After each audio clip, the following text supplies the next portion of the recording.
اخويا وقع. سلامات اخوي. انا بعد كاسر عصات وياك. ليش اخوي؟ وما لي دخل بالعشيره. انا ما راح اوقع لك، لان انت صاحب جهال، واحد معوق وواحد صاحي. بعد اخوك تروح للوادي وين تروح تكسر عصاتك؟ وهاي العالم ما ترحم. عمو عمو هالشي تخلي يقطع علاقتنا بيكم.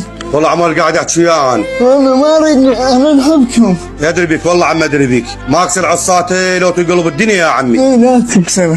باوع اخوي وتريد تطلع من عمامك، ليش هيك اخوي؟ انا راح اقول لك ليه. هذا يوسف النهار كله يمكم وقعدته واكلته يمكم، هذا محتاج عمليه، بس ما حد بيكم قام وعاونني، وانا هذا اللي مخليني اريد اكسر عصاته وياك. عفوا ليش خويا هيك؟ عيونه شلح لك، حال ومالك كله الك، ليش خويا تحكي هذا الحكي؟ جيت على بالشو رجعتك انا؟